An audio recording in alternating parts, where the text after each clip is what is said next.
Assalamualaikum warahmatullahi wabarakatuh. Alhamdulillah kita bertemu lagi dalam rancangan dari perspektif terbaru Jitu Padu. Dan pada malam ini kita ada tetamu istimewa yang kali pertama kita bawa ke studio kita pada malam ini. Selamat datang kepada yang bahagia Ustaz Nusri Datuk Mahfuz. Ya, beliau merupakan pegawai tugas-tugas khas kepada Menteri di Jabatan Perdana Menteri Hal Ehwal Agama, yang mana sebelum ini juga beliau juga merupakan pegawai tugas-tugas khas juga kepada Timbalan Menteri di Jabatan Perdana Menteri Hal Ehwal Agama Yang Berhormat YB Marzuq Syari.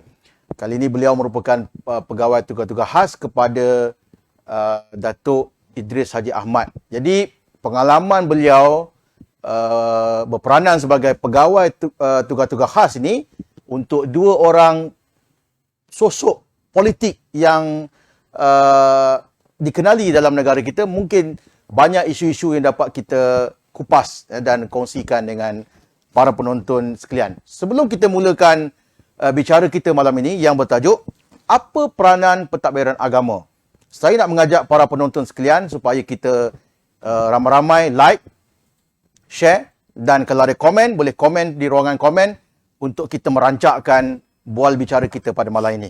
Baik. Yang berhormat. InsyaAllah yang berhormat. Tersasul ni biasa jadi. Okey. Sebenarnya saya dengan Al-Fadhil Ustaz ni pernah satu pejabat dulu masa dalam pejabat Timbalan Menteri di Jabatan Perdana Menteri. Kemudian saya dah swasta sekarang Ustaz. Kali ni saya dah swasta. Malam ni kita bawa yang bahagia Ustaz untuk kita bual bicara pada malam ini. Jadi kita dalam masyarakat bila satu isu-isu berlaku, kadang-kadang isu tu berkaitan jenayah. Yang mana jenayah ni di bawah kuasa Kementerian Dalam Negeri lah, di bawah PDRM. Tapi isu tu dilihat agama. Macam contohnya orang Islam dipukul kerana berpuasa. Orang kata ini isu agama. Bila berlaku isu sebagai contohnya satu portal ataupun satu aplikasi untuk memudahkan orang berdating, contoh. Ya, sugar apa tu? Saya ingat dah lupa dah. So sugar baby ke sugar daddy ke apa. Jadi benda-benda macam ni kadang dia melibatkan Kementerian Multimedia dan Komunikasi. Tapi dia dilihat isu agama dan orang hentam apa Menteri Agama buat, apa Timbalan Menteri Agama buat, apa Majlis Agama dan juga Jabatan Agama Islam negeri-negeri buat. Macam tak bertindak, macam tidak berperanan. Jadi pada malam ini kita nak minta Ustaz akan mengulas beberapa perkara yang berkaitan dengan kesalah-tanggapan ini, ya, ataupun kekeliruan ini. Tapi sebelum saya nak pergi pada persoalan-persoalan tersebut, sebagai permulaannya Ustaz, mungkin yang bahagia Ustaz boleh menerangkan tanggungjawab Ustaz sebagai pegawai tugas-tugas khas. Sebab orang pun tak faham apa dia tugas-tugas yang khas tu. Ada ke tugas-tugas am tu kan? Jadi mungkin Ustaz boleh mulakan dengan menerangkan peranan Ustaz tu. Silakan. Assalamualaikum warahmatullahi wabarakatuh. Bismillahirrahmanirrahim. Alhamdulillah wassalatu wassalamu ala Rasulillah wa ba'd. Terima kasih Ustaz Imran atas jemputan ke studio untuk kita berbicara pada malam ini satu topik yang bagi saya satu usaha, effort yang sangat baik daripada Wave of Selangor, Waves, yang saya kira ini salah satu ruang untuk kita cuba memberikan pendedahan, penjelasan kepada masyarakat dari sudut pendidikan politik. Orang kita suka berpolitik, suka masuk pilihan raya dan sebagainya. Cuma mungkin ruang untuk berbicara secara penjelasan, penerangan tentang ruang lingkup politik itu agar lebih difahami seperti yang dilakukan oleh Wave of Selangor ni sepatutnya mendapat pujian. Dan kita juga melihat situasi yang ada pada hari ini, kita sudah tidak hanya tertumpu kepada media-media arus perdana. Dan ini satu usaha yang sangat baik dan kita puji sangat-sangat. Okey. Pertama berkaitan dengan tugas, pegawai tugas-tugas khas. Untuk makluman sidang penonton, Ustaz Imran dan sahabat-sahabat sekalian, yang pertama bila sebut pejabat menteri atau pejabat timbalan menteri, dia ada beberapa portfolio jawatan-jawatan memang dilantik. Yang paling kanan dipanggil Setiausaha Sulit Kanan, SUSK. Yang ni memang mengurus pentadbiran, penjawatan dan sebagainya, dan biasanya dilantik daripada kalangan PTD, Pegawai Tadbir dan Diplomatik. Kenapa? Sebab pegawai-pegawai tadbir dan diplomatik ini sudah mempunyai rangkaian network yang sangat baik. Contoh, komunikasi antara menteri dengan agensi-agensi kerajaan. Menteri dengan kementerian-kementerian lain. Macam tadi soalan mungkin dibangkitkan nanti tentang isu aksiden sebabkan arak, isu pemakaian pramugari. Yang kita rasa ini isu agama. Tapi kenapa macam Menteri Agama tak bertindak? Dia perlukan komunikasi dengan kementerian-kementerian. Maka dari sudut itu, pegawai-pegawai tadbir dan diplomatik dilatih untuk berkomunikasi, berhubung termasuk dengan istana. Ini pun satu stakeholders yang besar yang perlu difahami, yang mungkin bagi orang-orang politik, lantikan politik, kurang pendedahan dari sudut itu berbanding dengan mereka yang dah terlatih, yang dipanggil sebagai pegawai tadbir dan diplomatik. Ada pun pegawai tugas-tugas khas, yang ini biasanya adalah lantikan politik. Cumanya untuk makluman Ustaz Imran, di pejabat Menteri Agama kita, secara asas pegawai lantikan pegawai tugas-tugas khas ni ada 3. Kalau mungkin zaman Ustaz Imran di pejabat timbalan menteri dulu, memang seorang saja. Dia nak cover semua. Cuma untuk pejabat menteri ada 3, dan kalau boleh anda gambarkan, dibagikan kepada 3 portfolio. Yang pertama, tugas sana adalah berkaitan dengan dasar dan strategi. Maka dari sudut itu sudah barang tentu Ustaz Idris, YB, Senator, ada dasar-dasar yang nak dibawa. Maka benda ini menjadi tanggungjawab pegawai tugas-tugas khas berkaitan dasar dan strategi. Contoh, bagaimana nak membawa pendekatan penyatuan ummah dalam bahasa yang lebih mudah difahami. Maka kebetulan Perdana Menteri membawa gagasan keluarga Malaysia. Maka kita masuk dengan sedikit olahan keluarga Malaysia, keluarga sejahtera sebagai contoh. Yang penting, agenda yang kita nak bawa, kita bertanggungjawab untuk menyatukan masyarakat. Yang pertama Muslim, yang kedua non-Muslim pun sama-sama membangunkan. Yang kedua, pegawai tugas khas berperanan dari sudut parlimen. Ini besar. Bagaimana pegawai tugas-tugas khas berkaitan dengan parlimen, dia akan menyusun, menjawab soalan-soalan parlimen, ucapan-ucapan perbahasan, sama ada sidang Dewan Rakyat, Dewan Negara. Yang ni Dr. Nur Hafilah dipinjam daripada UKM. Dia pakar dari sudut perlembagaan. Kemudian yang ketiga adalah pegawai tugas-tugas khas kami diberikan portfolio bahagian operasi. Ini contoh, esok YB Menteri akan terlibat dengan program dengan yang di Pertuan Agong untuk menghantar jemaah haji di Movenpick. Yang ni bahagian operasi akan fokus bagaimana dari sudut protokol, prosedur dan sebagainya. Ini bahagian operasi, turun padang punya kerja. So secara asas itulah pegawai tugas-tugas khas untuk biasanya lantikan politik. Cuma YB Senator Menteri Agama kita, dia ambil pendekatan meminjam. Ana dipinjam daripada Quisel. Quisel ni pusat latihan yang biasa menyediakan modul-modul konten-konten untuk pembangunan modal insan. Yang kedua, Dr. Nafilah dipinjam daripada UKM, pensyarah Fakulti Undang-Undang. Dan yang ketiga, untuk operasi dipinjam Ustaz Muhammad Idris Muhammad Yusof daripada Yadim. So secara asas itulah gambaran tentang pegawai tugas-tugas khas di pejabat menteri kita. Okey. Jadi kali ni tugas Ustaz dah agak mudah sikit lah. Maknanya kalau dulu kena cover semua, kena pergi parlimen. Yang sekarang tak ada dah. Pergi juga, cuma lebih melihat kepada bagaimana dasar-dasar itu dapat dicerakinkan dalam jawapan-jawapan parlimen. Baik. Jadi itu je tuan-tuan. Jadi orang kata orang politik mesti melantik orang politik. Jadi kita dapat gambaran lah bahawa dalam pentadbiran kerajaan ni, terutamanya kerajaan persekutuan, dia ada konsep dia panggil pakai bersama, guna bersama. Guna sama. Jadi dia boleh ambil pegawai tadbir diplomatik, berkhidmat di portfolio tertentu dalam tugas-tugas khas. Pegawai khas lain lagi Ustaz. Pegawai khas yang media, iaitu lain. Baik. Jadi ini pengalaman yang saya kira amat berharga lah. Ustaz, latar belakang beliau sebenarnya adalah sebagai pensyarah di kuis sebelum ini. Sebelum tu di UIA. Saya ikuti perkembangan Ustaz ni dulu. Pasal dia pun dulu duduk sini di Gombak dulu. Terdedahlah lokasi kita, Gombak. Okey, tak apa. Jadi saya nak pergi kepada soalan yang kedua Ustaz. Baik, Islam sebagai agama yang syumul. Sebab memang itu yang kita ajarkan, yang kita didik masyarakat. Semua perkara berkaitan dengan Islam. Tak ada perkara yang terlepas daripada 5 hukum. Wajib, sunat, harus, makruh atau haram. Jadi bila kita kata semua urusan hidup ni berkaitan dengan agama, alhamdulillah satu kesedaran bila masyarakat melihat bila berlaku kes macam contohnya macam saya sebut tadi lah, orang Islam yang berpuasa dipukul oleh majikan. Ini isu agama. Bila berlaku isu contohnya pekerja-pekerja penghantar makanan memukul seorang laki-laki yang dikatakan menghina Islam. Jadi semua ni isu agama. Sedangkan ada isu yang dikategorikan sebagai jenayah dan sebagainya. Jadi satu benda yang agak positifnya masyarakat faham Islam ni merangkumi seluruh aspek kehidupan. Tetapi kadang-kadang bila isu-isu tu berlaku sedangkan bukan di bawah bidang kuasa Menteri Hal Ehwal Agama.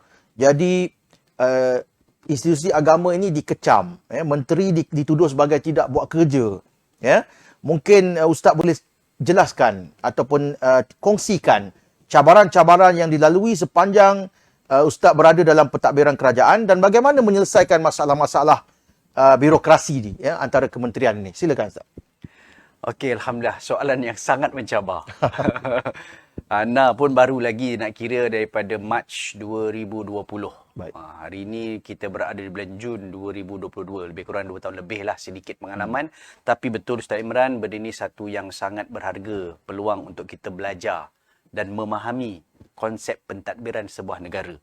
Lebih-lebih lagi dia berkait dengan soal agama. Nombor satu, Ana setuju dengan Ustaz Imran, kita kena bagi kredit kepada ulama-ulama pendakwah-pendakwah kita yang terdahulu. Mereka yang berjaya buka minda masyarakat sampai masyarakat terasa semua benda ada kena mengenai agama. Dulu tak. Dulu nampak agama ni isu masjid, isu surau. Itu saja urusan agama. Hari ini alhamdulillah sebenarnya konsep syumuliyatul Islam, kesyumulan Islam itu semakin difahami oleh masyarakat. Itu satu benda yang rahmat bagi kita sebenarnya. Tinggal lagi bila nampak Islam itu begitu luas, syumul, maka ada sedikit silap faham atau kurang jelas tentang bidang kuasa. Ini dia punya mungkin jawapan asas kepada persoalan. Maka kita pun sebagai seorang Muslim, dalam kita seronok melihat Islam itu berada di mana-mana, kita perlu sedar di sana ada perkara-perkara yang di bawah bidang kuasa kementerian kita dan ada yang di luar yang kita tidak mampu untuk ambil sepenuhnya, tetapi kita ambil tanggungjawab untuk cuba menyelesaikannya. Satu, kita kena tengok dari sudut struktur pentadbiran hal ehwal Islam di Malaysia. Kalau dekat UIA dulu, kita panggil Islamic Legal System. Kita biasa belajar tarikh tasyrik' dulu kalau dekat tempat Timur Tengah kita belajar tarikh tasyrik'. Cuma tarikh tasyrik' itu lebih pada sejarah bagaimana hukum persyariatan. Maka Islamic Legal System ataupun Malaysian Legal System menjelaskan tentang, okey betul Islam tu cantik dah bagai, pensyariatan tu, tapi macam mana kita nak implement dalam konteks bernegara. Yang tu kita perlukan dan minta maaf kita para asatizah pun sebenarnya perlu pendedahan tentang Malaysian legal system. Supaya kita nak cakap tentang hudud, kisos, ta'zir, kita tahu kerangka kita. Bukan kita bercakap, oh ni wajib tak kira lah siapa-siapa. Yang penting kita nak laksanakan. Kalau tak, kafir pun sebagainya. Dari sudut hukum, tapi sudut pelaksanaan, banyak benda yang kita kena faham. Maka benda ini termaktub sebenarnya dalam butiran 1, jadual negeri senarai ke-9. Senarai negeri jadual ke-9 dalam Perlembagaan Persekutuan ada disebut bahawa perkara-perkara ini sebenarnya bila sebut tentang agama, dia lebih tertumpu nombor 1 adalah kuasa legislatifnya dan perundangan dan pelaksanaan eksekutif adalah di peringkat negeri. Sebab itu kalau contoh paling mudah faham, paling mudah kita nak dapat gambaran, nak laksana hudud, dia sebenarnya kerajaan negeri Kelantan yang akan membuat usul perbahasan di dalam sidang Dewan Undangan Negeri. Sebab bidang kuasa itu di bawah negeri.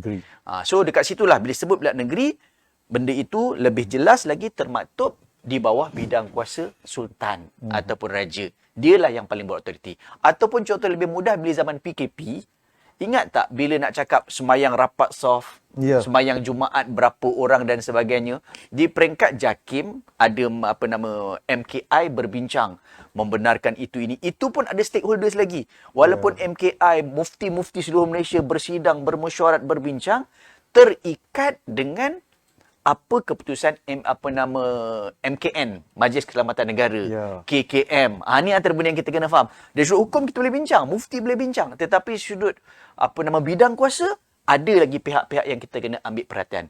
Walaupun dah diputuskan di peringkat federal sebegitu, akhirnya pelaksanaan negeri.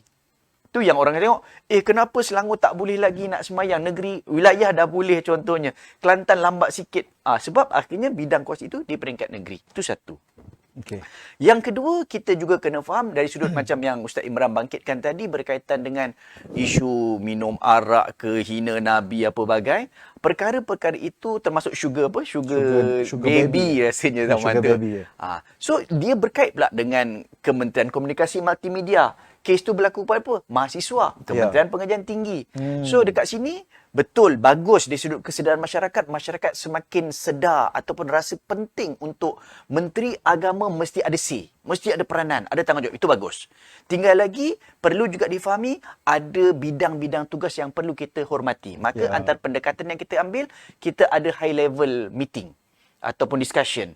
Makna kata, contoh dalam isu dulu kalau ingat sugar baby, walaupun di asas itu adalah Menteri Agama sebab kita risau dengan agama pelajar-pelajar ini, maka dibuat satu perbincangan di peringkat tertinggi melibatkan KPT, Kementerian Pengajian Tinggi, berkait dengan Kementerian Multimedia, penerangan kan, dilibatkan sekali. Maka begitulah juga bila cakap tentang dulu pun kita gairah nak cakap tentang pemakaian pakaian pramugari. Itu pun benda yang sangat cantik sebab kita bukan nak terus mewajibkan pramugari, kita tak mampu. Itu bidang kuasa Kementerian Sumber Manusia. Dan juga berkait dengan Kementerian Pengangkutan pula. Dia banyak berkait. So paling tidak Menteri Agama berbincang, berunding bagaimanakah paling tidak supaya kementerian terbabit dapat memberi pilihan kepada pramugari. Kalau mereka nak menuntut arak, dibenarkan. Itu contoh. Maka begitulah juga dengan isu-isu lain berkaitan dengan ingat tak pasal arak? Timah ke nama mana? timah ya. So itu berkait dengan Kementerian Perdagangan, Hal Ehwal Dalam Negeri dan sebagainya. So hal ehwal pengguna. So benda-benda itulah yang kadang-kadang bagus masyarakat kita semakin cakna tentang isu-isu agama, cuma kena lebih cermat dalam kita memberikan pandangan tersebut supaya kita tahu kita channelkan pada saluran yang betul dan kita di peringkat Menteri Agama sangat terbuka kepada sebarang pandangan. Cuma di peringkat kami akan membantu menteri untuk bagaimana menyusunkan cadangan-cadangan pandangan daripada masyarakat itu supaya kena pada saluran dan mencapai maksud kenapa perkara-perkara itu dibangkitkan sebagai satu penyelesaian. Baik, saya tertarik sikit tentang PKP tadi, di mana masjid-masjid tertakluk kepada bidang kuasa negeri. Sebab tu orang tanya kenapa saya pergi solat di wilayah persekutuan, ada masjid yang tidak mewajibkan sejadah. Contohnya, cuma dalam 1 kilometer lebih sudah masuk sempadan Selangor, mewajibkan sejadah dan tak boleh pula masuk dan diminta balik lah. Jadi ada orang marah-marah kenapa tak boleh sembahyang Jumaat. Nanti tunggulah di akhirat. Jadi benda-benda ni berlaku. Mungkin Ustaz boleh bagi sedikit pandangan lah. Adakah peranan di peringkat persekutuan hanya berbentuk nasihat atau MKI itu sendiri hanya macam kita kata memberi satu garis panduan sebagai nasihat yang mana negeri pilihlah atau negeri atau budi bicaranya boleh melaksanakan ataupun tidak. Macam tu ke? Okey, secara asasnya berada di peringkat federal ni kita menghormati kuasa kepada negeri-negeri. Tinggal lagi di peringkat federal ni macam JAKIM. Mereka akan berperanan sebagai koordinator, penyelaras. Sebab tu yang ada MKI tadi supaya setidak-tidaknya walaupun kita kata setiap negeri ada otoriti untuk mengeluarkan pandangan masing-masing, hukum masing-masing, tetapi setidak-tidaknya kita cuba sebaik mungkin menyelaras. kalau Ustaz Imran ingatlah, dia bukan setakat isu PKP. Ya. Sebenarnya kalau ingat dulu, ada macam satu, kita panggil gurauan lah. Orang kata apa? Nak isap rokok dekat Selangor tak Selangor boleh. tak boleh. Haram. Keluar. Nak isap rokok keluar dari Selangor pergi KL contoh. Padahal macam kat Gombak ni sebelah-sebelah je. So benda-benda macam ni lah yang sebenarnya kalau kita tidak tangani dengan hikmah bijaksana, dia akan menimbulkan benda-benda yang pelik-pelik. Ya. Termasuk lebih mudah lagi Ustaz Imran, cuba bayangkan raya. Selangor dah raya, Ya. wilayah tak raya, Perak raya, Kedah tak raya, itu Kecelakaan. contoh. Ya. Nak puasa dan sebagainya. Maka disitulah peranan JAKIM sebaik mungkin. Termasuk berkaitan dengan peranan JKSM, Jabatan Kehakiman Syariah Malaysia. Dia ada perkara-perkara yang sebenarnya kita menghormati. Sebab tu benda ni, minta maaf, kadang-kadang sensitif. Seolah-olah Menteri Agama ataupun JAKIM dilihat kadang-kadang kalau disalahertikan cuba mengambil peranan dan kuasa negeri. Itu tidak berlaku. Tetapi apa yang cuba dilakukan adalah cuba memberikan imej yang baik, kita cuba selaraskan. Dan Alhamdulillah, antara perkara-perkara yang sentiasa cuba diselaraskan di sudut pendidikan. Kafanya. Kita tahu Johor ada dia punya standard, Kelantan ada cara. Maka JAKIM tampil untuk cuba menjelaskan. Sebab kita kena ingat, kita ada Sabah, Sarawak. Ya. So perkara-perkara inilah yang sebenarnya di peringkat federal, JAKIM, JKSM, dia ada 14 agensi semuanya di bawah agama ni, cuba sebaik mungkin tanpa menafikan hak dan peranan tanggungjawab negeri-negeri untuk membuat keputusan terakhir. Baik, saya rasa jelaslah dalam hal ni. Jadi para asatiza, guru-guru agama di luar sana mungkin yang marah-marah. Contoh sajalah.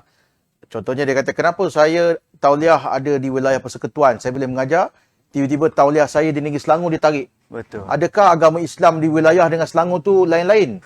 Marah kan? Jadi kita kena faham, ada bidang kuasa yang kita perlu hormat, autoriti yang perlu kita faham. Ya. Baik, terlanjur Ustaz dah sebut tadi pasal agensi. Saya nak pergi pada soalan yang berikutnya. Apakah agensi-agensi yang berada di bawah bidang kuasa pentadbiran hal ehwal agama di peringkat persekutuan yang di bawah kawal selia Menteri Hal Ehwal Agama? Saya rasa ramai orang tak jelas, tak tahu. Ya, mungkin orang kata JAKIM, okey, bawah ni, bawah Menteri Hal Ehwal Agama, Tabung Haji. Mungkin ada agensi-agensi lain yang mereka tak terfikir pun, rupanya di bawah Menteri Hal Ehwal Agama. Okay, mengapa isu-isu agama yang berlaku di negeri-negeri luar sering kali dikaitkan juga dengan menteri dan menteri dipersalahkan? Ataupun isu-isu itu adakah berkaitan dengan agensi-agensi ni? Saya mulakan dengan tadilah. Mungkin Ustaz terangkan agensi-agensi yang ada dan peranan mereka, dan mungkin lepas tu Ustaz boleh ulas sebagai tambahan. Silakan. Okey, yang pertama disebut tentang agensi tu banyak. Ada 14. Okey. Ini antara peranan yang sangat besar perlu dimainkan oleh Menteri Agama supaya memastikan 14 agensi ini dapat menampung dan menyokong gerak kerja Menteri Agama kita. Yang pertama, kalau kita boleh gambarkanlah sebagai leading agency adalah JAKIM. Sebab JAKIM ni lah benda yang paling besar dan dia berperanan macam tadi Anda sebutkan, coordinate. Cuba menyelaraskan sebab 14 negeri yang ada ni, muftinya ada masing-masing, dan kita menghormati. Tinggal lagi JAKIM cuba untuk menyelaras supaya banyak-banyak perkara dapat diselaraskan dari sudut dakwah, dari sudut penerbitan, penyelidikan. Yang kalau kita paling popular ni, kalau JAKIM, kalau kita perasan, Forum Perdana Hal Ehwal Islam.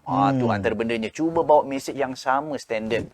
Termasuklah soal pendidikan, sekolah, agama rakyat dan sebagainya. Ini antara perkara yang cuba membantu negeri-negeri. Kita tahu negeri-negeri pun dah ada bantuan peruntukan dan sebagainya. Tetapi atas semangat federalism, bagaimana di peringkat federal kita cuba menyantuni dan membantu mana-mana yang kita boleh bantu daripada negeri-negeri. Itu JAKIM. Okay. So dia ada besar dah bahagian-bahagian dia. Yang kedua, yang tidak kurang penting adalah JKSM, Jabatan Kehakiman Syariah Malaysia. Ni pun seluruh negara dia ada dia punya mahkamah syariah apa bagai, sampailah ke Sabah, Sarawak. Pun sama juga, ada negeri yang ada dia punya sendiri dan ada yang guna sama macam Ustaz Imran sebut tadi itu. Dia boleh rotate, tukar-tukar. Ada yang memang tertutup di dalam negeri masing-masing. Tapi secara asas, sekali lagi, macam JAKIM, JKSM cuba nak menyelaras supaya latihan. Ni lagilah minta maaf sebut nak cakap tentang benda-benda besar macam hudud, takzir dan sebagainya, qisas, dia perlukan kepada latihan-latihan. Maka di sinilah peranan JKSM memberikan latihan, bawa tenaga luar masuk dalam ataupun bawa kita punya hakim-hakim dilatih di luar dan sebagainya supaya masing-masing kompeten. Ini pun biasa menjadi satu cabaran. Biasa orang akan compare antara hakim-hakim syariah dengan civil. So benda-benda ini perjuangan yang sangat besar lagi. Termasuk berkaitan dengan soal peguam-peguam syar'inya. So perkara-perkara ini sangat besar yang perlu diperjuangkan. Mudah-mudahan kita dapat buat yang terbaik. Kemudian tak kurang penting juga kalau perasan Yadim. Yayasan Dakwah Islamiah Malaysia. Yadim ni itulah antara usaha-usaha yang dibuat, dakwah-dakwah yang mungkin kita kata tak tertanggung oleh, ataupun kita kata yang boleh diluaskan lagi. Sebab JAKIM pun ada bahagian dakwah. Tapi Yadim dengan status yayasan, dia punya capaian tu lebih lagi luas. Mudah-mudahan dia boleh terus mengembangkan bukan setakat kepada orang asli tetapi juga kepada NGO-NGO. Macam mana nak menggerakkan NGO-NGO. Sebab tu di bawah Yadim ada MAIM pula, Majlis Amal Islami Malaysia, untuk menggerakkan NGO-NGO Islam. Buat dakwah ke Sabah, Sarawak. Sebab NGO ni macam-macam peranan yang boleh dimainkan. Di sini peranan besar Yadim untuk koordinate pula kerja-kerja dakwah supaya NGO-NGO dapat main peranan. Supaya sinergi itu berlakulah. Ya. Dan kita nak educate masyarakat. Ya. Sebagai sebuah kerajaan, negara, dia perlukan semua. Negeri support. At the same time, rakyat pun sama-sama main peranan. Kita dah bukan zaman semua benda kita nak serah kepada kerajaan. Tapi kerajaan dengan kekuatan dana sebagainya, boleh kita sama-sama bersinergi dengan NGO-NGO Islam yang lain. Begitu juga IKIM. IKIM pun satu agensi yang sangat penting. Yang ini lebih bersifat pemikiran. Contoh bila Menteri Agama kita nak mengeluarkan ataupun mengendengahkan konsep keluarga Malaysia, keluarga sejahtera. Apa dia punya intipati supaya kita tak nak keluarga Malaysia itu nanti dilihat ada elemen pluralism. Elemen liberal. Sebab kata kita kan keluarga Malaysia, satu keluarga, biarlah yang ni nak Islam, yang ni nak murtad, yang ni nak apa. Kita keluarga Malaysia nak minum arak ke biar. Kita tak nak benda itu jadi selonggar itu. Maka kena ada satu batas-batas. Maka di situ Menteri Agama memberikan assignment kepada bahagian Maqasid JAKIM bekerjasama dengan IKIM. Sebab mereka ada pemikir-pemikir yang boleh meletakkan suatu dasar yang lebih kemas, maka diserahkan kepada IKIM. Begitu juga IKIM ada kekuatan bukan setakat research, tapi dengan radionya sebagainya untuk menyampaikan risalah. Bukan hanya dalam negara, juga sampai ke luar negara. Untuk memberi image, inilah Islam yang kita promote di dalam negara kita. Sebab tu benda-benda ni kena cermat. Kalau silap, nampak longgar, orang akan kata, ni bahayanya Islam di Malaysia dah jadi liberal, dah jadi terlalu longgar dan sebagainya. Atau terlalu ketat pun kita tak nak. Benda ni beri image yang tidak baik dan itu bukan wajah Islam yang kita nak pamerkan di dalam negara kita. Begitu juga YAPIM. Yang ni mungkin ada yang sedar, ada yang kurang perasan. Yayasan Pembangunan Ekonomi Islam.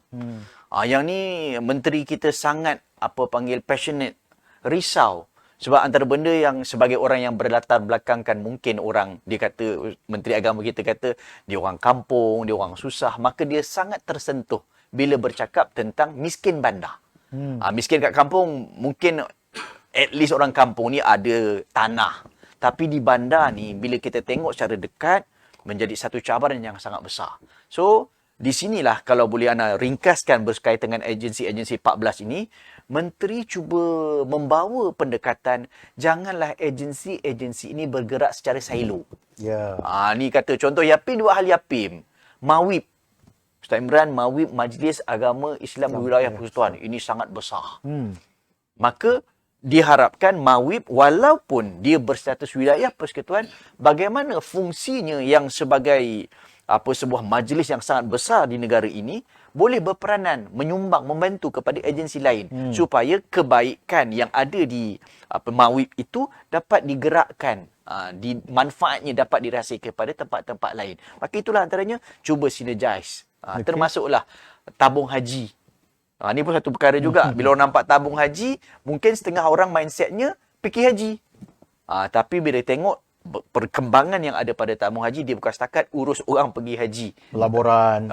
Dia ada tabung dan dia ada haji. Dia bukan pasal pergi haji saja.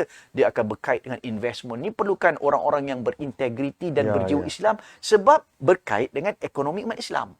Sebab dia nak berikan subsidi haji tu, dia perlu ada income. Itu yang kena pelaburan tu betul. Syariah compliance. Dia tidak rugi. Tidak rugi. Dan dia berkait dengan syiar. Ekonomi umat Islam. So perkara-perkara ini perlukan kepada sensitivity dan kompetensi supaya memastikan tidak menjadi satu backfire, sebab kadang-kadang berlakulah persepsi orang bila sebut tentang bisnes-bisnes yang berkait dengan kerajaan, alah rugi pun tak apa, bukan duit aku. Ni benda-benda yang Menteri Agama sangat risau, dan kita tak nak langsung ada pemikiran-pemikiran atau persepsi yang terbina. Bila kata bisnes atas nama government, masing-masing bermudah-mudah sebab tak terasa benda itu satu beban tanggungjawab yang besar. Terlanjur Ustaz dah sebut ni. Boleh mungkin sikit maklumat kenapa hotel-hotel tabung haji dijual? Okey.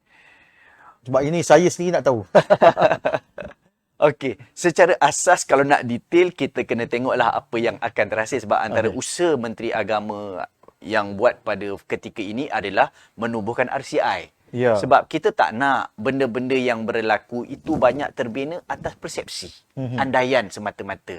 Cuma kalau menurujuk kepada pengurusan yang terdahulu tabung haji, mereka menggambarkan itu adalah satu pendekatan yang terbaik pada masa itu. Sebab mereka melihat kerugian, maka buat apa nak bela benda yang rugi. Itu pada tanggapan mereka.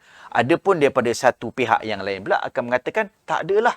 Benda tu taklah sampai macam tu sekali. Atas kita macam mana kita nak bangun. Dia berkaitlah juga dengan ladang-ladang dan sebagainya. Masing-masing ada tanggapan. Cuma di sinilah pendekatan yang saya kira perlu kita ambil, berikan pujian kepada Menteri Agama dan pasukannya bila melihat perkara-perkara ini tidak perlu dipolitikkan, rugi tak ke mana. Maka ambil pendekatan, kita serahkan kepada pihak yang berautoriti supaya kita bila nak bercakap itu biarlah berdasarkan kepada fakta, hujah.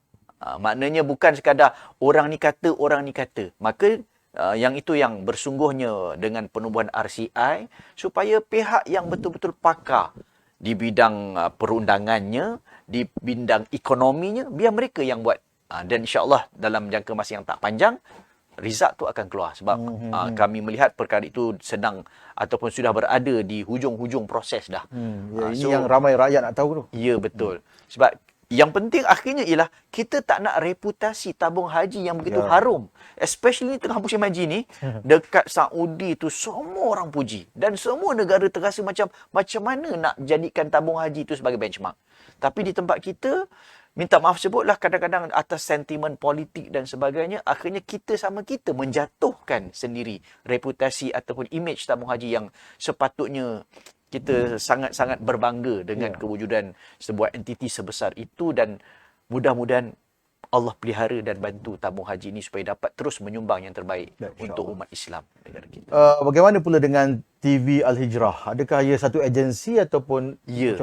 Tabung TV Al-Hijrah pun sama juga. Alhamdulillah Ustaz Imran, dulu-dulu kalau merujuk kepada pengurusan tabung TV Al-Hijrah, dulu memang struggle nak survive. Kita tahulah bagaimana cabaran di bahagian penyiaran ni, media sangat mencabar. Nak pula compete dengan saluran-saluran perdana yang dah sedia ada. Cuma alhamdulillah lately, setahun dua kebelakangan ini, TV Hijrah semakin mendapat nampak ada sinar yang sedang, mana kata board, pengurusan, CEO dah mula boleh senyum lah. Tinggal lagi tak ada nak senyum besar sangat lah, sebab kita tak tahu cabaran-cabaran yang mendatang. Cuma alhamdulillah TV Al-Hijrah pun sekarang ni sudah semakin kita panggil bertambah baik. Dah ada keuntungan. Kalau dulu beruginya Masya Allah dalam amount yang sangat menakutkan, hari ni alhamdulillah dah mula nampak banyak benda baik berlaku. Tinggal lagi kalau perasan, benda yang sama juga, bagaimana kita nak cuba mencorakkan TV Al-Hijrah itu supaya jauh daripada elemen-elemen yang merugikan ataupun memberikan imej yang tak baik kepada Islam dan umatnya, dengan menyediakan konten-konten yang berkualiti. soal konten ni yang saya ingat berapa bulan lepas bila mana Kak Long 7E dijemput dan rakaman telah dibuat, cuma rancangan tu tidak disiarkan atas kita kata terdapat bantahan awam yang mengatakan kenapa orang yang sebegini dijemput, kenapa tak jemput orang yang kena marah tu, yang kerja 7-Eleven tu. Kenapa orang yang kerja KFC tu yang sabar menahan kerenah ni tak dijemput. Jadi mungkin Ustaz ada maklumat, TV Al-Hijrah ada membuat pembaikan. Mungkin budaya populis, kita nak rating tinggi, so kita nak tarik apa saja yang popular di media sosial dijadikan sebagai bahan siaran. Macam mana Ustaz punya pandangan? Ya, dia kalau anda gambarkan penyakit populis ni di mana-mana. Ya. Minta maaf lah kepada ustaz pun ada penyakit tu juga. Dia boleh berjangkit virus ni. TikTok lah. Okey, walaupun sebenarnya benda tu kalau diurus dengan baik, dia jadi baik. Tetapi kalau silap, dia akan jadi merosakkan image dan kredibiliti seseorang ataupun agensi. Maka bila berkait dengan soal Kak Long tadi tu, kami memang ada berhubung sendiri dengan pihak pengurusan CEO dan sebagainya. Antara pendekatannya ialah mereka nak cuba ambil segmen-segmen tersebut dalam nada mendidik. Bukan nak mengenengahkan seolah-olah yang dijemput itu berada di pihak yang benar. Sebab itu kalau perasan, dia bukan hanya bersifat temu ramah, tetapi dibekalkan dengan seorang tokoh agama untuk menasihat. Tak sepatutnya berlaku begini. Tapi ialah, again, bila benda itu terlalu awal diberikan publicity yang akhirnya belum sempat nak buka mulut, akhirnya jadi backfire pula kepada pihak pengurusan. Yang mula menyebarkan tu TV Al-Hijrah atau pengacara? Bukan TV Al-Hijrah, tetapi dalam jemputan. Mungkin atas niat baik supaya mendapat coverage, publicity peringkat awal. Tetapi mendapat reaksi yang negatif. Okey, tak apa. Jadi Ustaz, saya nak pergi pada soalan yang seterusnya. Yang ini mungkin ada kaitan dengan program yang dibuat oleh Yadim baru-baru ni. Mengenai dengan usaha-usaha yang telah dan sedang dijalankan oleh pihak kuasa agama, ahli-ahli agama, untuk menyatukan para agamawan di negara ini yang sering dilihat berbeza pendapat, sehingga mengelirukan masyarakat. Masyarakat kata yang ni pun betul, yang ni pun betul, yang ni pun ustaz, yang ni pun mufti, yang ni pun mufti. Jadi pertelagahan macam ni nampaknya ada satu usaha untuk menyatukan. Satu program dibuat oleh Yadim dengan menjemput tokoh yang nampak berlainan aliran dalam satu pentas. Program dibuat oleh Yadim. Mungkin Ustaz boleh ulas sikit. Okey. Yang pertama, kita sedar ini antara cabaran yang sedang kita lalui. Lagi pula dengan zaman media sosial, semua orang bersuara. Bukan kata yang ada aliran. Yang tak ada aliran pun akan menambahkan lagi dia punya rempah ratus kadang-kadang. Okey.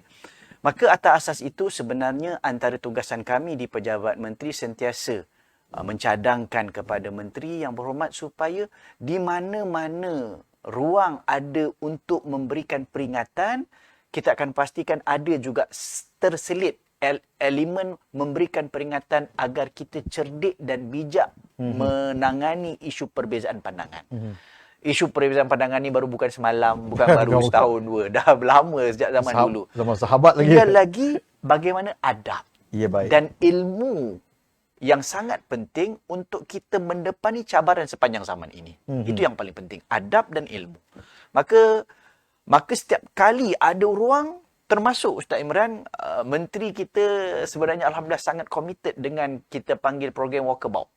Mana kata menteri ada ruang, turun secara spontan kepada bahagian-bahagian, kepada agensi-agensi, turun semua. Mana kata kalau ada, just setengah jam sebelum atau sejam, bagi tahu. So memang kita tak expect sedia makan, majlis terlalu formal, tak. Just turun, tengok pengarah ada, jumpa. So walkabout bincang, termasuklah akan selit juga elemen dalam agensi dulu. Yang kedua, kita bawa keluar. Antaranya kalau Ustaz Imran perasan, antara roadshow lah yang Menteri Agama buat setiap kali turun ke negeri-negeri. Kita panggil Multaqa Murabbi Ummah. Yang ni biasanya menteri akan bawa lah duit-duit daripada JAKIM, sumbangan-sumbangan peruntukan kepada sekolah agama dan sebagainya, bersekali dengan guru-guru takmir, masjid-masjid, surau-surau, selain sekadar nak menyerahkan mock check apa bagai, di situ memang akan menjadi salah satu daripada program rasmi menteri adalah memberikan ucapan, dan itu antara elemen yang ditekankan. Tak kiralah di negeri mana pun, menteri akan memberikan peringatan, tolong santuni dengan bijaksana perbezaan. Kita tak nak akhirnya umat Islam terperangkap dalam polemik ini sampai kita tak move ke mana-mana. Kita sentiasa bergelut dalam permasalahan khilafiyah yang tak berkesudahan dengan menambahkan permusuhan sesama kita. Sedangkan kita bercakap tentang agenda penyatuan ummah. Dan perkara ini perlu kita sama-sama selesaikan. Selain daripada itu, bila dah turun ke negeri-negeri itu juga, memahami di sana ada watak-watak selebriti di kalangan para asatizah. Alhamdulillah, kita dah buat beberapa kali kita panggil perjumpaan dengan artis ataupun ustaz-ustaz selebriti ni. Kita tak menafikan sumbangan-sumbangan mereka. Sebab kadang-kadang, minta maaf sebut, ada kalau mereka sangat berkesan penyampaian untuk membawa agenda penyatuan ini. Tetapi dalam masa yang sama, ada juga kadang-kadang yang mengeruhkan lagi dengan statement-statement pribadinya. Masing-masing ada pengikut. Ya. Dan again, ingat Ustaz Imran, benda-benda ini kita di peringkat federal tak boleh nak bermudah-mudah untuk ambil tindakan. Sebab sekali lagi kita katakan dari sudut legislatif dan sudut eksekutif, dia berada di negeri. Sebab tu kalau ada ajaran sesat sekalipun, orang mengadu, oh ni apa ajaran ni buat begini-begini, biasanya ayat daripada Yang Berhormat Senator Menteri Agama akan kita akan nasihatkan, kita akan berhubung dengan kerajaan negeri supaya benda itu berlaku secara harmoni. Kita tak mengambil bidang tugas pihak yang lebih berautoriti. Selain daripada itu, alhamdulillah kemarin berjaya dilangsurkan ijtima' ulama' dengan pendekatan yang sama juga untuk mengelakkan perkara-perkara yang tak sepatutnya, dan alhamdulillah ini usaha-usaha yang kita boleh puji Yadim. Semangat ini yang kita nakkan supaya mudah-mudahan perkara-perkara yang boleh kita tangani, kalau dah sampai ke peringkat hulu sesat, yang tu kita kena ambil tindakan lah. Tetapi kalau perkara-perkara yang khilafiyah yang boleh kita bawa bincang, mudah-mudahan kita para asatizah lah orang yang paling penting di saf hadapan untuk bijak berdepan dengan isu-isu seperti ini yang tidak mengelirukan lagi masyarakat. Sepatutnya bila benda tu khilafiyah, dikekalkan ia khilafiyah, tidak mudah mengatakan itu salah dan ini benar, ya. Satu benda yang boleh sangat dipujilah, ya, usaha untuk menyatukan pelbagai aliran ni. Dan saya tertarik juga apa yang disebut oleh Al-Fadhil Ustaz tadi berkaitan dengan menasihati. Kalau kita perasan dalam isu yang agak panas sebelum ini, iaitu perayaan Bon Odori sebagai contohnya, perkataan yang digunakan adalah menasihati umat Islam agar tidak turut serta. Menasihati, bukan mengarahkan ataupun bukan mengatakan melarang. Ya. Sama juga dengan Mufti Pulau Pinang pun dia kata menasihati. Walaupun di bawah bidang kuasa negeri tu, tapi dia tetap menggunakan bahasa yang lunak lah sebagai penasihat. Jadi apa yang diterangkan oleh Al-Fadhil Ustaz sepanjang kita berbual bicara lebih kurang 40 minit dah kita. Kalau tak silap saya 40 minit dah kita ni. Kita nampak ada suatu perubahan dalam pentadbiran agama, hal ehwal agama yang sering dilihat macam pak-pak lebay ni dia mengurus agama macam kampung-kampung kan. Tapi kalau dilihat daripada penjelasan tadi, kita lihat ianya cukup profesional dan mengikut lunas-lunas peraturan yang ada. Ya, baik. Saya nak pergi pada yang ini soalan kelima ni dia agak new sikit. Terpulang macam mana Ustaz nak olah kan, ya. Pentadbiran agama semasa pentadbiran ataupun pemerintahan Perikatan Nasional seringkali dibandingkan dengan Pakatan Harapan. Ini memang banyak orang bandingkan. Ya, dulu dengan ada pendekatan slogan Rahmatan lil Alamin yang masyarakat melihat agensi-agensi termasuk kementerian-kementerian lain tidak mendukung slogan ini. Macam tidak ada siapa yang support. Okey, orang bandingkan, zaman Perikatan Nasional ni, apa yang dibawa oleh Perdana Menteri turun ke menteri-menteri kabinet, turun kepada jabatan-jabatan agensi-agensi. Jadi dibuat perbandingan-perbandingan berdasarkan kepada pengalaman ustaz sendiri. Ya, kita tak cerita pasal pandangan orang, pandangan awam. Pandangan ustaz sendiri, berdasarkan pengalaman ustaz, apa isu-isu yang kontroversi berlaku semasa pemerintahan Pakatan Harapan yang telah dapat diatasi, ya, atau diteruskan ataupun diuruskan dengan baik sepanjang pemerintahan Perikatan Nasional sehingga ke hari ini, yang mengambil alih daripada tampuk pemerintahan yang terdahulu. Mungkin ustaz boleh jelaskan. Saya bagi contoh LGBT. Mungkin ustaz ada ulasan sikit. Okey, ni soalan yang bagi Ana sedikit mencabar sebab kita terus masuk isu politik kat sini. Ya. Yang pertama, Alhamdulillah. Pada pandangan Ana, bila melihat Menteri Agama kita, YB Ustaz Idris Ahmad kita, dia bukan orang muda yang terlalu, orang kata apa, try hard, Agresif. terlalu agresif. Dia sangat matang. Dan kedua, kalau boleh kita kongsikanlah di sini, ingat tak? Masa orang lain tahun 2020 dah jadi menteri, dah jadi timbalan menteri, masa tu YB belum senator pun lagi. Walaupun dia pernah jadi wakil rakyat dulu. Baik.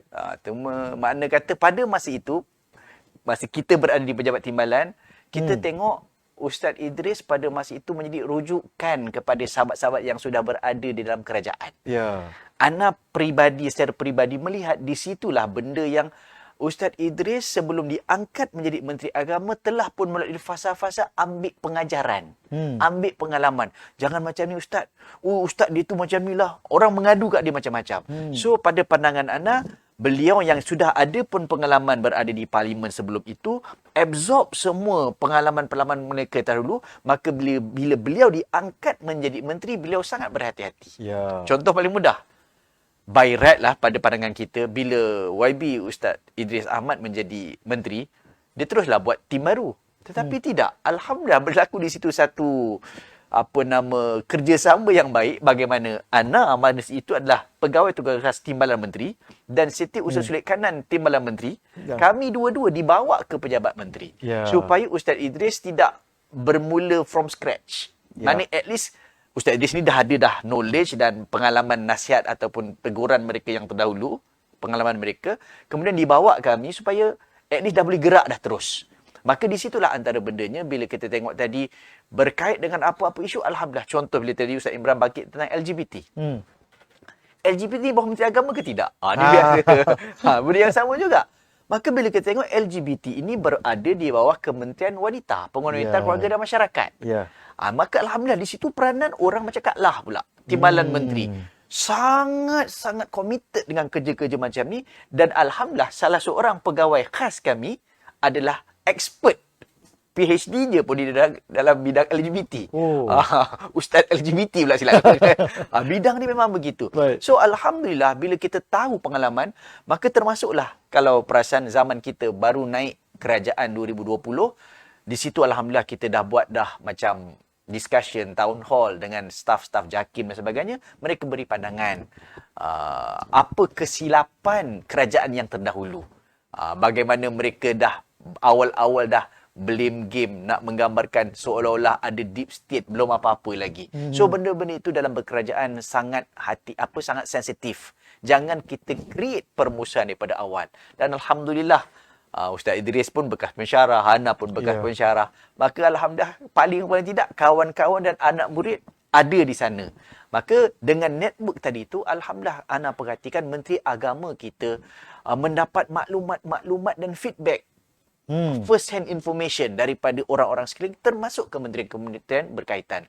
Maka dalam isu LGBT contohnya, kita pun tahu bagaimana konsep yang terdahulu yang seolah-olah nak menunjukkan Islam ini begitu terbuka, tanpa menafikan rahmatan lil alamin, itu betul perkataan itu, tetapi membawa konotasi yang terlalu longgar, menyebabkan masyarakat jadi gusar, tak selesa. Maka apa-apa berlaku pada masa itu akan kadang-kadang maaf dari sudut akademik, kadang-kadang tak adalah apa salah pun, tapi dah momokkan tentang konsep itu terlalu kuat sampai akhirnya orang jadi tak selesa, tak senang duduk. Soalan membela pula. Nak beri perempuan transgender itu masuk ke dalam tandas wanita, sedangkan ialah isu-isu keselamatan yang kita tahu.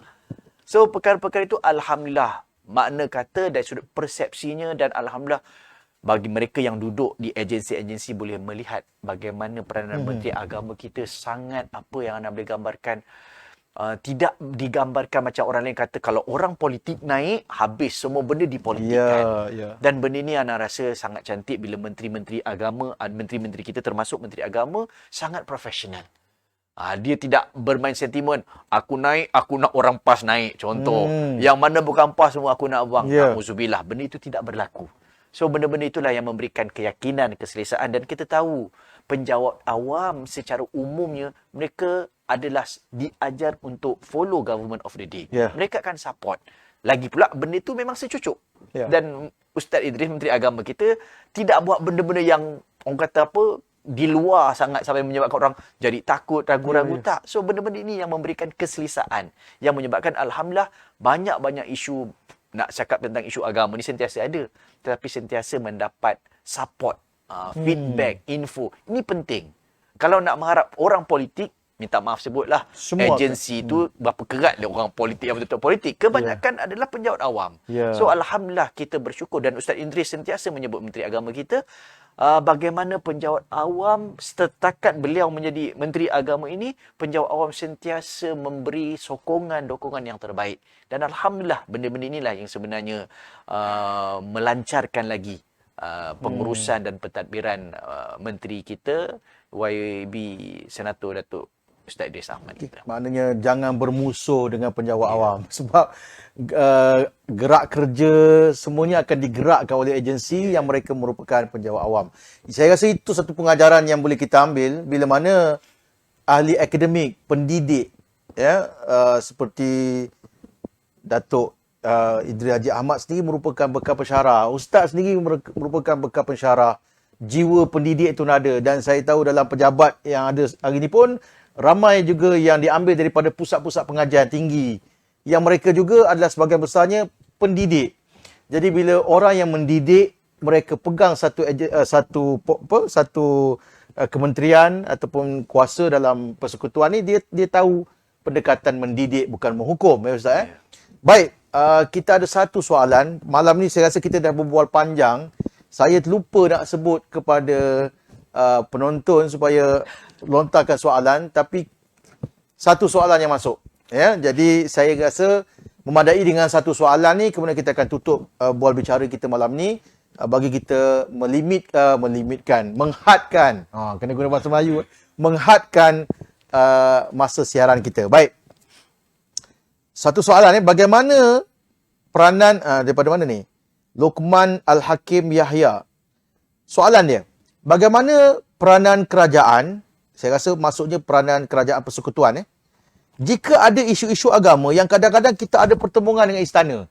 Saya rasa ini kalau negeri tak boleh bertembung lah. Yang maksudnya kerajaan persekutuan. Macam mana kalau ada isu-isu agama, kadang-kadang isu tu bertembung dengan istana. Silakan Ustaz. Okey. Allahumma salli ala sayyidina Muhammad wa ala ali sayyidina Muhammad. So ini antara cabaran yang kita kena depani. Sebab macam mana kita sebut tadi, bila berkait dengan bidang kuasa, yang paling berautoriti adalah kerajaan negeri. Dan disebut kerajaan negeri, ketua agama Islam adalah tuanku ataupun istana.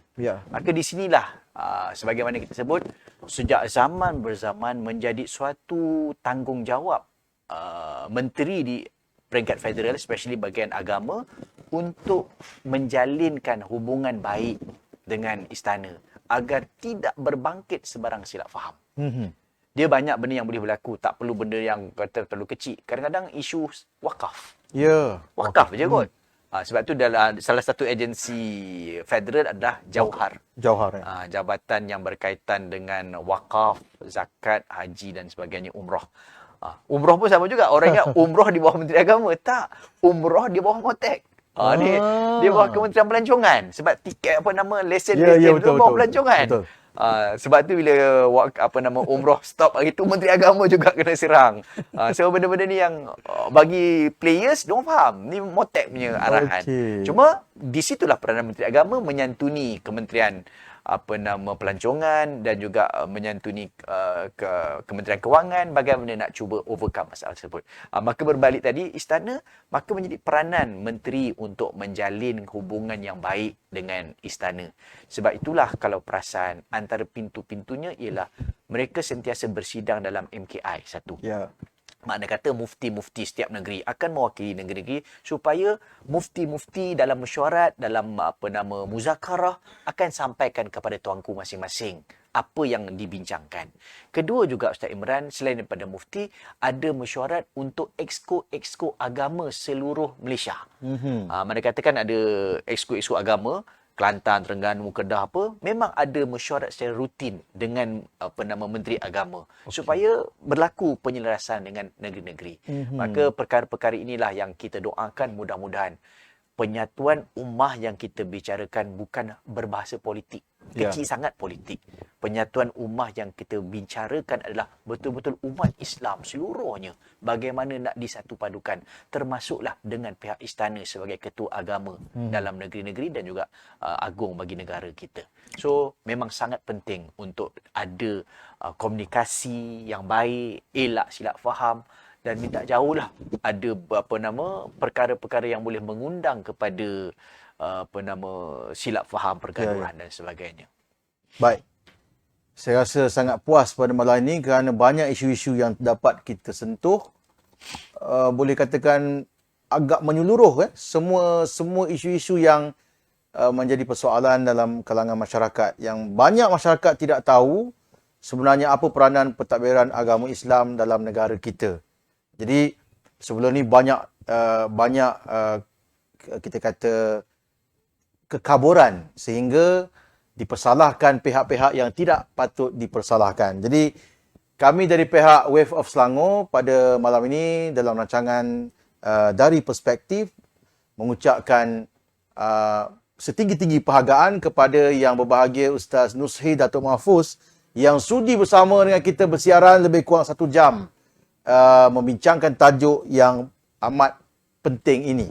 Ya, InsyaAllah pada masa-masa akan datang kita akan bertemu lagi. Dan mungkin sebagai penutup saya nak minta Ustaz kalau ada apa pesanan terakhir untuk penonton kita.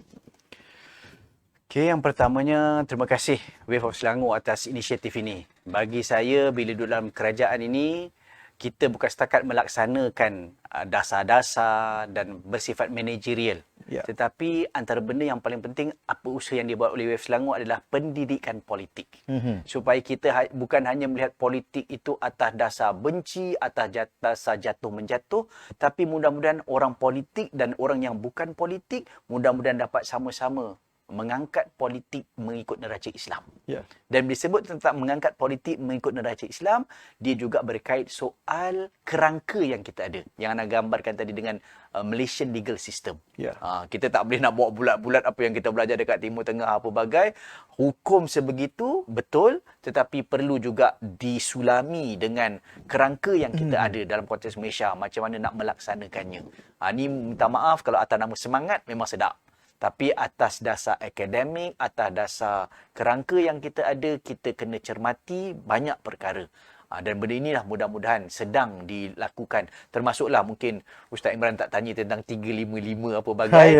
Okay. So, benda-benda ini Alhamdulillah kita di peringkat kementerian menyusun dengan jawatan kuasa teknikal dah siap dah pun benda-benda tu.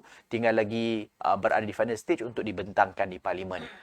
Again, bentang di Parlimen pun kalau sudut politiknya, bagi orang yang memikir sudut politik, lantaklah orang sokong tak sokong, yang penting dah table.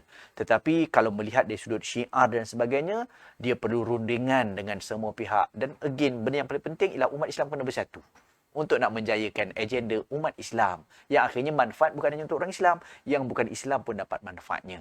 Dan yang terakhirnya, mudah-mudahan kita umat Islam khususnya dapat terus belajar dan memahami apakah yang sebenarnya menjadi hambatan, cabaran, supaya bila kita bersuara itu bukan setakat dengan semangat, tapi mudah-mudahan dengan bekalan ilmu dan memahami konsep-konsep yang ada. Banyak benda ni, federalismnya, tentang pengagihan antara negeri dengan pusat dan sebagainya. Mudah-mudahan insya-Allah ruang diskusi seperti ini menjadi medan untuk kita bertukar-tukar pandangan, dan minta maaf kalau ada sebarang kesilapan, keterlanjuran dalam penyampaian saya pada malam ini. Yang baik semua daripada Allah, yang salah silap kurang itu kelemahan diri anda sendiri, dan minta maaf semua. Wabillahi taufiq hidayah. Assalamualaikum warahmatullahi wabarakatuh. Waalaikumsalam warahmatullahi wabarakatuh. Jadi itulah dia peranan kami daripada tim dari perspektif daripada Wave of Selangor, pendekatan mendidik kepada rakyat Malaysia.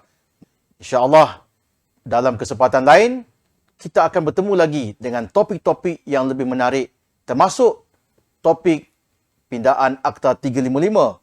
Untuk itu kita bertemu lagi. Assalamualaikum warahmatullahi wabarakatuh.